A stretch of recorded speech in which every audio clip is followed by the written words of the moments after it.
Graça e paz, meus irmãos. Que Deus abençoe esse domingo. Mais um domingo juntos, mais um domingo na presença de Deus, mais um domingo para nós estudarmos a palavra do Senhor, para meditarmos um pouco mais na sua palavra, nos ensinos que Ele tem preparado para cada um de nós e naquilo que nós temos vivenciado no dia a dia e quais as respostas que a palavra de Deus tem para cada um de nós. Quando nós lemos a palavra de Deus, nós temos que pensar nisso, pensar nas respostas, temos que pensar nas soluções para o nosso tempo, para os dias de hoje, aquilo que Deus tem falado para nós, e não apenas lermos a palavra de Deus como um livro de história, como um conhecimento, mas naquilo que é relevante e naquilo que é importante para as nossas vidas e para o nosso tempo em que nós vivemos. E nós estamos vivendo num tempo em que nós buscamos tantas respostas, num tempo de tantos desafios, então vamos mergulhar na palavra de Deus, porque a palavra de Deus, na palavra de Deus, nós encontramos as respostas, nós encontramos alento, nós encontramos conforto e nós encontramos força para vivenciarmos o dia a dia conforme a vontade de Deus, conforme o seu ensino. E nós estamos falando nesse trimestre, nessa unidade, nós temos conversado sobre os desafios da igreja lá do final do primeiro século, lá do finalzinho do primeiro século, quando João enfrenta falsos mestres que invadiram a igreja, que estavam entrando na igreja, tentando deturpar o evangelho, transformá-lo numa outra coisa, completamente avessa ao que a palavra de Deus ensina, completamente contrária ao evangelho verdadeiro. Então, hoje eu quero pensar um pouco sobre as evidências da nossa salvação. Então, as igrejas que receberam as cartas do apóstolo João, elas estavam sendo atacadas por várias heresias ensinadas por falsos mestres, pregadores itinerantes que andavam de igreja em igreja, hoje em dia poderíamos dizer de igreja em igreja, de canal em canal, de rádio em rádio, e eles andavam por vários lugares ensinando e desvirtuando a verdade sobre a natureza e sobre a obra de Jesus Cristo, de como alcançar o conhecimento de Deus e a salvação. Esses falsos profetas misturavam o evangelho verdadeiro à filosofia grega e ao misticismo, transformando então a verdade do evangelho em outra coisa que não foi ensinada por Jesus. Então, João, ele ensinou os crentes que eles poderiam e que eles deveriam avaliar a sua fé para ter a certeza de que já conheciam a Deus e ao seu Filho Jesus Cristo, e explicou que poderiam ter comunhão com Deus e a certeza de que estavam salvos. Então, João está preocupado aqui nesse momento com as certezas e com as convicções dos crentes, e as suas cartas giram em torno das certezas da nossa fé, e o texto de hoje fala especificamente sobre as evidências da nossa salvação. Então nós devemos ficar bem atentos a isso, bem de olho na nossa fé e olharmos, medirmos a nossa fé, nos avaliarmos para sabermos como está a nossa comunhão com Deus. Vamos ao texto? O texto de hoje, ele encontra-se em 1 João, nós vamos ler 1 João 2, nós vamos ler dos versos 3 ao verso 17. Então, 1 João 2, de 3 a 17, onde eu lerei o seguinte: Ora, sabemos que o que temos conhecido por isto, se guardarmos os seus mandamentos. Aquele que diz, eu o conheço, e não guarda os seus mandamentos, é mentiroso, e nele não está a verdade. Aquele, entretanto, que guarda a sua palavra, nele verdadeiramente tem sido aperfeiçoado o amor de Deus. Nisto sabemos que estamos nele. Aquele que diz que permanece nele, esse deve também andar como ele andou. Amados, não vos escrevo mandamento novo, senão mandamento antigo, o qual desde o princípio tivestes. Este mandamento antigo é a palavra que ouvistes. Todavia vos escrevo um novo mandamento aqui, que é verdadeiro nele e em vós, porque as trevas se vão dissipando e a verdadeira luz já brilha. Aquele que diz estar na luz e odeia seu irmão, até agora está nas trevas. E aquele que ama seu irmão permanece na luz, e nele não há nenhum tropeço. Aquele, porém, que odeia seu irmão, está nas trevas, e anda nas trevas, e não sabe para onde vai, porque as trevas lhe cegaram os olhos. Filhinhos, eu vos escrevo porque os vossos pecados são perdoados por causa do seu nome. Pais, eu vos escrevo porque conheceis aquele que existe desde o princípio. Jovens, eu vos escrevo porque tendes vencido o maligno. Filhinhos, eu vos escrevi porque conheceis o Pai. Pais, eu vos escrevi porque conheceis aquele que existe desde o princípio. Jovens, eu vos escrevi porque sois fortes, e a palavra de Deus permanece em vós, e tendes vencido o maligno. Então este é o texto de hoje, é uma continuação do que nós já começamos a ver na aula passada.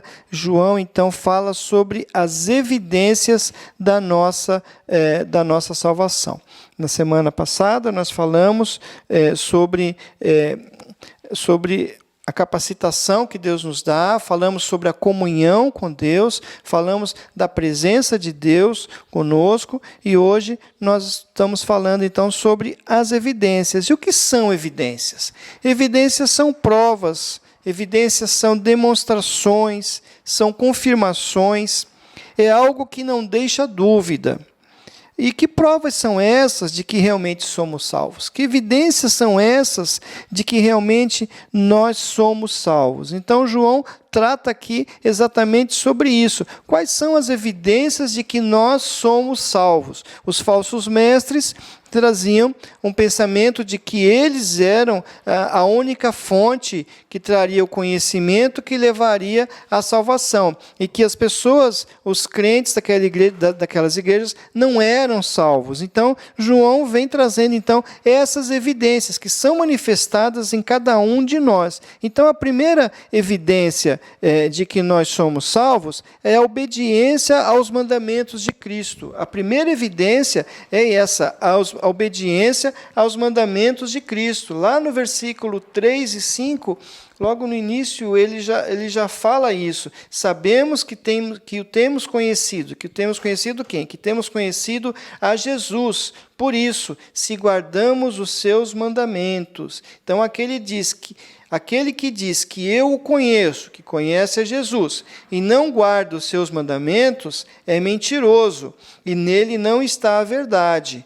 Aquele, entretanto, que guarda a sua palavra, nele verdadeiramente tem sido aperfeiçoado o amor de Deus. E nisso sabemos que estamos nele. Então, João já começa o texto, já começa o seu trecho aqui, já começa esse trecho da carta, mostrando exatamente isso, que nós conhecemos a Cristo. Então, não eram só os falsos mestres, só os líderes que conheciam a Cristo. E esses líderes, eles colocavam isso na cabeça das pessoas, de que eles não tinham conhecimento nenhum de Cristo, que Cristo não estava com eles, de que Cristo não habitava neles. Olha a diferença do evangelho original para o que estava sendo pregado, do que estava sendo ensinado. E isso trazia muita confusão na cabeça das pessoas, que acabavam se desviando do evangelho verdadeiro, se desviando da palavra de Deus, seguindo esses pensamentos. Então, ele fala isso. Como nós podemos saber se conhecemos a Cristo? Através da obediência aos seus mandamentos. A obediência aos seus mandamentos é a prova de que nós o conhecemos. E se o conhecemos, também conhecemos o Pai. Guardar os mandamentos de Cristo não é a causa ou meio para se alcançar a salvação, de forma alguma. Guardar os mandamentos de Cristo, seguir aquilo que Ele fala, não é a causa para se alcançar a salvação, mas é o resultado de ter a salvação. Lembra quando Jesus encontra o jovem rico, e o jovem rico fala que obedecia fala de cor todos os mandamentos, e Jesus disse para ele então: vende o que tem, dá para os pobres e segue-me. E aquele homem saiu triste, saiu abatido, porque na verdade ele cumpria as coisas de uma forma ritualística, e não é isso. O resultado, seguir e guardar os mandamentos de Cristo, obedecer os mandamentos de Cristo, é o resultado de ter a salvação. Por isso aquele rapaz não obedeceu, ele não obedeceu a Cristo, porque ele não tinha essa salvação. Então o crente verdadeiro, ele quer e ele tem prazer em obedecer aos mandamentos de Cristo. O crente verdadeiro, ele quer e ele vai ter muita alegria, vai ter prazer em obedecer esses mandamentos de Cristo, e isso de forma espontânea. Só obedece quem crê nos seus ensinos, no seu poder e naquilo que é ensinado na Bíblia. Se a pessoa não obedece nada, não segue, porque a pessoa não crê. A verdade é essa. E a obediência é um sinal de respeito, é um sinal de submissão, e que é motivado pelo amor. Esse sinal, essa obediência, essa motivação, ela vem do amor. Ela vem do amor a Deus, e que Ele nos leva a obedecer. É esse amor que nos leva a obedecer. Não para ganhar algo em troca, não com a intenção de querer ser beneficiado, não com a intenção de fazer uma troca com Deus. Percebe as diferenças? Então a pessoa que é obediente ao Senhor, quer fazê-lo simplesmente para agradar a Deus. E olha a inversão: quero obedecer ao Senhor apenas porque eu quero agradá-lo, apenas porque eu quero deixá-lo satisfeito, apenas porque eu quero realmente deixá-lo feliz, não porque eu quero ter algum interesse em receber algum benefício, em ganhar algo em troca, em conquistar alguma situação nova. E essa obediência mostra então que o crente alcançou a salvação. Veja como é invertido, e veja como hoje em dia nós temos algumas falas diferentes nesse sentido, não é? Pessoas que hoje buscam a Deus interessadas em ser beneficiadas, interessadas em ganhar algo em troca, pessoas que querem obedecer a Deus como se fosse: eu vou te obedecer, mas você vai ter que me dar alguma coisa, como se fosse um favor, como se fosse vendido. A obediência, o seguir a Jesus hoje tem sido uma espécie de negociação. Eu vou te oferecer esse serviço, mas em troca eu quero bênçãos, eu quero recursos, eu quero riquezas, eu quero uma série de coisas, e as listas não terminam nunca, e são assim. E esse não é a prova da salvação, mas sim uma obediência por querer obedecer, por querer agradar ao Senhor. Também não é uma obediência proveniente do medo, porque o Evangelho é libertador, não é opressor. Então, quando nós fazemos alguma coisa motivados pelo medo, também algo está errado nesse ensinamento, nessa doutrina. Mas os falsos mestres ensinavam que só era possível conhecer a Deus. Eles ensinavam que só era possível conhecer Deus através de um conhecimento místico, um conhecimento diferente, através de revelações. Era um conhecimento que era buscado através de revelações especiais. Revelações que eram feitas somente a eles. Então, também, nós devemos tomar cuidado com esses misticismos que nós vemos hoje em dia, misticismos em torno de uma pessoa, em torno de outras pessoas, em torno dessas revelações. A revelação especial é a palavra de Deus.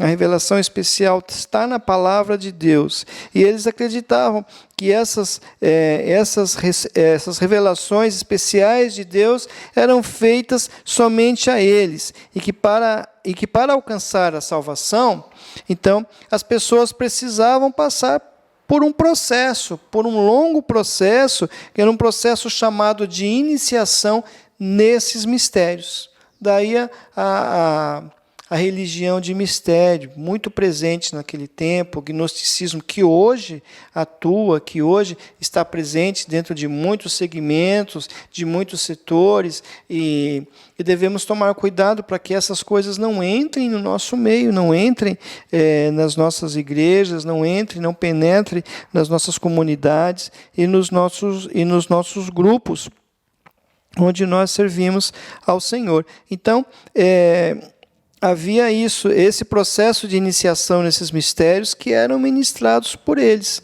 Então, os próprios líderes ministravam isso. Percebe como mudou o foco? Percebe como saiu o foco da salvação? Aonde está o sacrifício de Cristo? O sacrifício de Cristo, a obediência e a fé saíram de cena. Saíram completamente de cena e bastava então seguir rituais onde o foco principal estava na emoção, estava na liturgia, que é o modo de culto, e isso tudo baseado em dramas e baseado em representações. Atenção, e aqui eu chamo a atenção aos cultos e formatos que nós temos visto hoje em dia. Muita atenção aos cultos e aos formatos que nós temos visto hoje em dia. Ele deve ser centrado na pessoa de Cristo. O culto que nós participamos, ele deve ser centrado na pessoa de Cristo. E aí um outro detalhe, não o culto que nós assistimos, mas o culto que nós participamos. O culto tem que ter a nossa participação, com a nossa mente voltada para Deus, com o nosso coração voltado para Deus. E ele deve ser centrado, então, na pessoa de Cristo, deve ser centrado no seu sacrifício, deve ser centrado no seu amor e na salvação que Ele nos confere. São elementos básicos e principais que devem estar presentes dentro do culto que nós participamos e prestamos a Deus. E João alerta os crentes a não darem ouvidos a esses ensinos.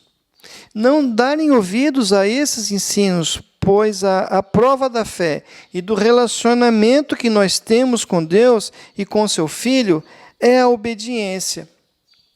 Então, fica o alerta para nós, o tipo de culto que nós participamos, o tipo de coisa que nós estamos assistindo, que nós estamos vendo, quem são os pregadores que nós estamos ouvindo, que nós estamos seguindo, quais são os modelos. Esse culto ele é baseado na emoção, é baseado na busca de algo, de uma verdade interior. Se estiver sendo assim, este culto ele não é um culto que Deus ensina, é um culto baseado no misticismo, é um culto gnóstico. A segunda evidência da nossa salvação, João apresenta, é andar como Jesus andou. Essa é a segunda evidência. Se a primeira evidência da nossa salvação é obedecer, a segunda evidência é andar como Jesus andou. Ver agora essa segunda evidência da nossa salvação, que é andar como Jesus andou. Lá no versículo 6, João traz vai falar sobre essa evidência. Então, ele diz assim no versículo 6. Ele diz assim: aquele que diz que permanece nele, esse deve também andar assim como ele andou. Andar como ele andou. Isso é adotar uma forma de viver e agir de acordo com o exemplo de Jesus. Atos 10:38. Diz o seguinte, diz que, se referindo a Jesus, diz que ele andou fazendo bem. Isso é andar como Jesus andou. Ele andou fazendo bem. Olha que coisa simples, olha que coisa fácil, andar fazendo bem. Nós devemos andar assim, fazendo bem. Mas como nós vamos andar fazendo bem? Como nós vamos saber o que é fazer o bem? É desafiador andar fazendo bem a todo tempo, nesse tempo onde somos cercados por pessoas que, na sua maioria, não fazem o bem, onde é pregado a injustiça, onde se prega a falta de respeito, onde se prega o desamor, onde se prega a violência e tantas outras coisas que são contrárias a fazer o bem. não é? Então nós devemos andar o bem. Como seguir, como fazer isso, como superar esse desafio? Primeiro, pela imitação. Nós devemos imitar Jesus. Nós devemos ser imitadores de Jesus. O apóstolo Paulo trabalha muito essa questão de sermos imitadores de Jesus. Jesus tinha pensamentos puros. Jesus tinha pureza moral. Jesus tinha bondade para com os que sofrem. Praticava a justiça. Agia corretamente com as pessoas e era honesto em tudo.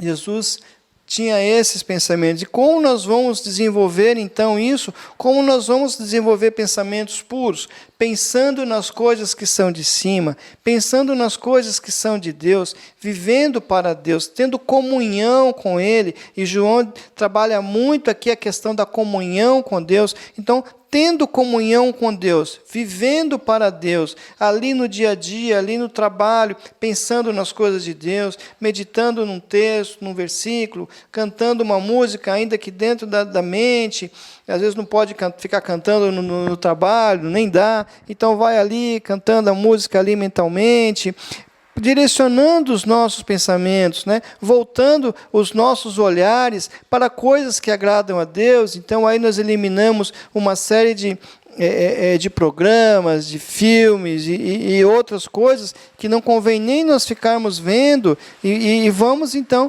alimentando esses pensamentos puros, alimentando essa pureza moral, alimentando a bondade também para com aquelas pessoas que sofrem. Então nós devemos viver um evangelho e nós somos desafiados a viver um evangelho que olha para o próximo. Um evangelho que olha para aqueles que estão sofrendo, para aqueles que estão à margem, e a igreja precisa sair das quatro paredes. A igreja precisa sair do seu conforto, do seu convívio, mas ter um olhar para aqueles que estão em dificuldade e ali praticar o bem, ali praticar ações com esses que sofrem em nome de Jesus. Praticar a justiça nesse mundo que é tão injusto, mas nós devemos seguir os exemplos de Cristo e sermos honestos, sermos justos naquilo que nós fazemos. Ser justo é agir corretamente, é agir de uma maneira correta com as pessoas e praticarmos a honestidade, sermos honestos em tudo. Andar como Jesus andou é uma demonstração de que nós temos comunhão com Ele.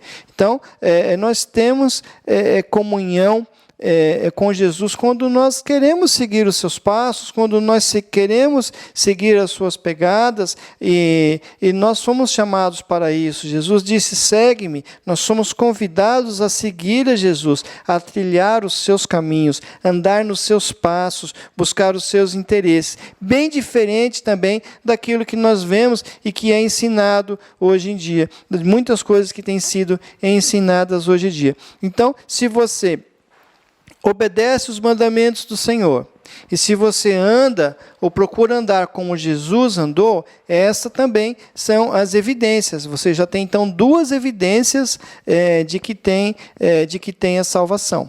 Mas a terceira confirmação, a terceira evidência da nossa salvação é com a prática do amor fraternal. E aí o verso 7 ao verso 11, João vai discorrer sobre isso, né? Do verso 7 ao verso 11. Amados, não vos escrevo mandamento novo, senão mandamento antigo, o qual desde o princípio tivestes. Esse mandamento antigo é a palavra que vós ouvistes. Que mandamento é esse, né? Que mandamento é esse? Então, os falsos mestres diziam ter sido iluminados e, por causa disso, só eles tinham o conhecimento de Deus. Lembra disso? Os falsos mestres, então, eles acreditavam que só eles tinham esse conhecimento de Deus e, por causa disso, eles só amavam quem pensava como eles.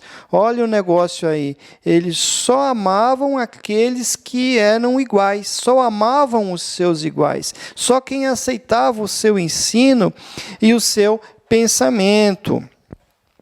Então, com essa evidência, João desmascarou os falsos mestres. essa evidência foi muito forte, porque João ali, então, ele desmascara os falsos mestres que diziam estar na luz, mas odiavam aqueles que pensavam diferentes deles. O cristão verdadeiro deve amar os outros. Esse é o mandamento que ele traz. Não vos escrevo um mandamento novo, senão um mandamento antigo, que desde o princípio ouvistes. Amarás ao teu próximo como a ti mesmo. Essa é a questão do amor. E essa questão é uma questão muito forte, porque quem obedece os mandamentos de Deus, ama, porque amar não é uma opção, é um mandamento. Amai-vos uns aos outros, é um mandamento. Quem anda como Jesus andou, também ama o próximo, porque Jesus ama todas as pessoas, Ele ama o próximo. Então, essa evidência, ela é muito forte. E o cristão verdadeiro, ele deve amar os outros. O amor é a identidade do cristão. Quer saber se uma pessoa é realmente um cristão verdadeiro? Veja como ele se porta em relação ao próximo. Se ele tem amor ao próximo, e essa é a sua identidade, que é baseada no amor de Cristo, que amou seus inimigos. O amor de Cristo não é só para aqueles que pensavam como Ele, não foi só para aqueles que queriam o seu bem, mas foi um amor que amou seus inimigos a ponto de dar a sua vida por eles. Se a gente aprofundar nisso, nós vamos entender então que nós antes éramos todos inimigos de Deus por causa dos nossos pecados, e não há um justo sequer. Então, esse amor de amar os seus inimigos e se entregar e se dar por ele. Esse amor aqui não é um sentimento de gostar ou não gostar. É uma atitude consciente de fazer o bem, com consciência, de agir corretamente para com todos e ajudá-los em suas necessidades. Não é uma questão de emoção, mas é uma questão de escolha. Escolha amar. Escolha amar as pessoas, independente da situação, independente do que eles sejam, independente do que eles pensam, independente do que eles façam. Escolha amar assim como Cristo nos amou, sem querer nada em troca. Então, olha novamente o cristianismo passando pelo próximo. Olha novamente o cristianismo passando pelo amor ao próximo, passando pelas pessoas, passando pelo relacionamento comum. Essa é a evidência da nossa salvação. Então, vamos agir corretamente para com todos, vamos ajudá-los nas suas necessidades, vamos ajudá-los em suas necessidades. E ainda há uma quarta evidência que João apresenta, que é a separação do mundo. A quarta evidência, então, é a separação do mundo. Primeira evidência, obediência. Segunda evidência, andar como Jesus andou, amar ao próximo. E agora, separar-se do mundo. A quarta evidência, a separação do mundo, os versículos 12 até o versículo 17 vai dizer isso. Então, ele vai dizer aqui, e eu achei muito interessante o jogo de palavras que João faz aqui. Filhinhos, eu vos escrevo, porque os vossos pecados são perdoados por causa do seu nome. Pais, eu vos escrevo porque conheceis aquele que existe desde o princípio. Jovens, eu vos escrevo porque tendes vencido o maligno. Filhinhos, eu vos escrevi, porque já conheceis o Pai. Pais, eu vos escrevi porque já conheceis aquele que existe desde o princípio. E jovens, eu vos escrevi porque sois fortes, e a palavra de Deus permanece em vós, e tendes vencido o maligno. Olha o jogo de palavras que João usa nesse trecho, não é? Então, nesse trecho, ele dividiu os crentes em dois grupos, de acordo com a sua maturidade espiritual. Então, ele divide os crentes em dois grupos distintos, a separação é conforme a sua maturidade espiritual.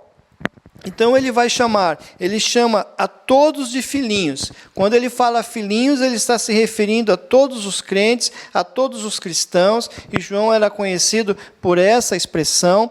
Conta-se que quando ele já bem idoso, que era levado até a igreja, no caminho ele ia dizendo a todas as pessoas, filhinhos, amai-vos uns aos outros. Então era a maneira como João se dirigia aos crentes. E ele chama então todos assim, e afirma que todos receberam o perdão dos seus pecados.